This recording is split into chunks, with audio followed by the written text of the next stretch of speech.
Hello friend, this is me मंजिल। आज हम लोग व्हाइट बोर्ड सेशन में बेसिक अकाउंटिंग टर्म में जो क्लियर करने वाले हैं, जो टॉपिक वो है रेवेन्यू, इनकम, प्रॉफिट या gain, profit and gain, loss, drawings और कैपिटल। ये जो चीजें है दोस्तों, 6 चीजें बेसिकली। तो इसको आज हम लोग क्लियर करने वाले हैं। चलिए शुरू करते हैं। एक स्टोरी के माध्यम से मैं शुरू करूंगा। वो आपको सिर्फ अंडरस्टैंडिंग कराना है, मुझे समझाना है कि किस प्रकार से क्या क्या टर्म्स होती है। सबसे पहले देखिए, कोई भी एक नाम लीजिए, मोहनलाल मान लीजिए, एक बिजनेसमैन है, एक बिजनेस स्टार्ट करता है। मान लीजिए कोई भी एक बिजनेस है, कंप्यूटर बिजनेस, कंप्यूटर सेल्स का बिजनेस है, लैपटॉप सेल, या फिर कोई फर्नीचर का बिजनेस है। मान लीजिए मोहनलाल का फर्नीचर का बिजनेस है।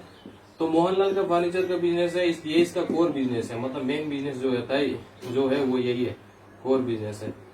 तो यहाँ पर मान लीजिए फर्नीचर में एक टेबल बनाया उसने टेबल बनाया। टेबल बनाने में उसको खर्च लगा 10,000 रुपये। अब वो क्या करेगा, उस टेबल को सेल कर देगा किसी भी पार्टी को 12,000 रुपये में। तो 12,000 रुपये मान लीजिए उसने सेल कर दिया। तो टेबल का जो खरीद मूल्य भी कह सकते हैं, या फिर इसका जो ये हुआ, इसको हम लोग बोलते हैं एक्सपेंस। इसको बोलते हैं एक्सपेंस। और टेबल में जो जितना बेचा उसको, और इतना रुपए 12,000 रुपये हमारे पास आया, तो इसको हम लोग बोलते हैं रेवेन्यू।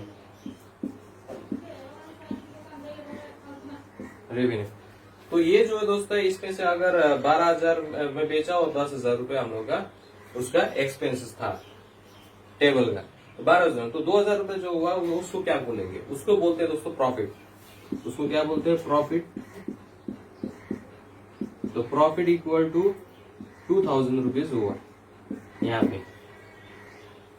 अगर टेबल 12,000 रुपए में बनाया जाता और 10,000 में बेचा जाता, तो 2,000 रुपए का लॉस होता। जो नेगेटिव टर्म में आता उसी को हम लोग बोलते हैं दोस्तों लॉस। लॉस मतलब क्या, जितना उसको खर्चा हुआ है। प्रॉफिट एंड लॉस तो हम लोग आम जीवन में समझते ही हैं।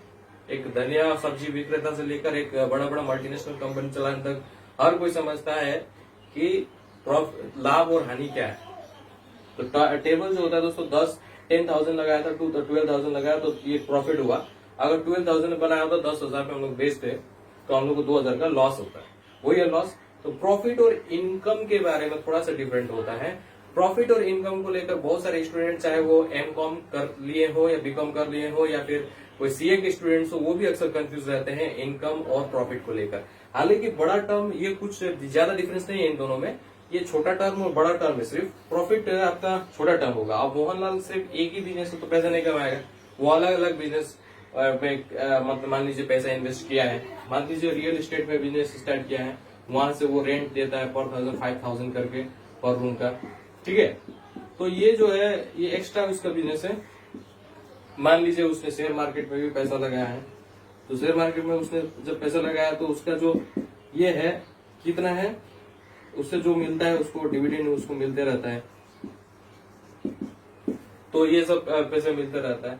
तो इनकम जो होता है वो बड़ा टर्म हो गया। इनकम जो होता है, इसका जो पैसा होगा, वो जो ये इस शेयर मार्केट से जो पैसा होगा सारा मिला के, और ये जो एक्स्ट्रा जो आया है 2,000, वो सारा मिला के उसका जो होगा अमाउंट, उस अमाउंट, पार्टिकुलर अमाउंट को इनकम बोला जाता है दोस्तों।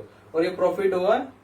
प्रॉफिट मतलब क्या हुआ, एक छोटा टर्म है कि इस, जैसे कि ये 2,000, 3,000, 5,000, इस सब का रूप में, मतलब कोर बिजनेस में सिर्फ देखा जाता है प्रॉफिट में एक्चुअली में ये कितना होता है आखिर ये, ठीक है।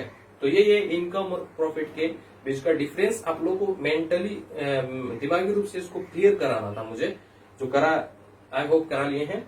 और अब बढ़ते हैं आगे। हम लोग प्रॉफिट और गेन के बारे में थोड़ा सा डिफरेंस जानते हैं। प्रॉफिट और गेन में ज्यादा डिफरेंस नहीं है। प्रॉफिट मतलब क्या हुआ, अभी हम लोग ने देखा प्रॉफिट क्या होता है।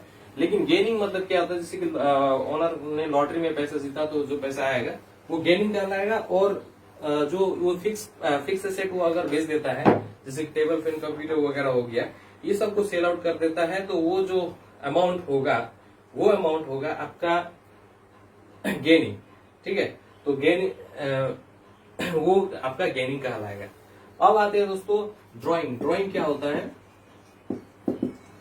ये ड्राइंग अकाउंट तब बनता है जब हम लोग पर्सनल यूज के लिए बिजनेस से कुछ पैसा या फिर कोई गुड्स निकालते हैं अपने पर्सनल यूज के लिए। मान लीजिए कंप्यूटर विक्रेता है, कंप्यूटर सेल्स करता है वो, वो घर में अपना दैनिक काम के लिए, ऑफिशियल काम के लिए उसने एक कंप्यूटर बिजनेस से निकाल के ले गया, या फिर कुछ पैसे 10,000 रुपए निकाल के ले गया, तो वो जो इस प्रकार के केसेस में जो अकाउंट बनता है वो ड्रॉइंग अकाउंट बनता है दोस्तों। तो ये ड्रॉइंग अकाउंट इतना ही है। अब आते हैं कैपिटल में। आगे कैपिटल क्या होता है दोस्तों? कैपिटल को हम लोग पूंजी भी बोल सकते हैं दोस्तों।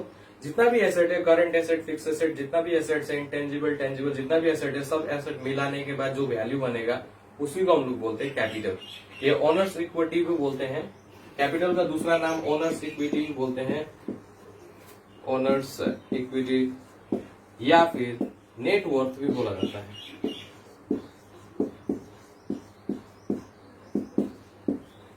जैसे कि Warren Buffett, Bill Gates, Jeff Bezos, Amazon के फाउंडर, ये सब का जो पैसा होता है वो टर्नओवर या फिर नेट वर्थ बोला जाता है दोस्तों। नेट वर्थ उसका इतना होता है, इतना पैसा है बोला जाता है, नेट वर्थ निकाला जाता है।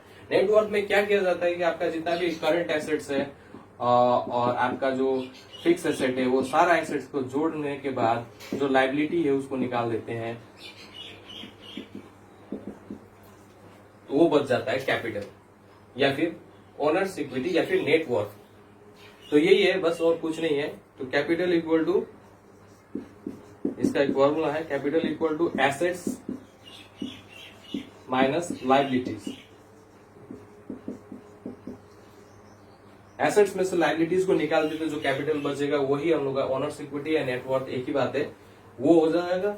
और दूसरा फॉर्मूला हम लोगों ने सीखा कि इनकम इक्वल टू होता है रेवेन्यू माइनस एक्सपेंसेस।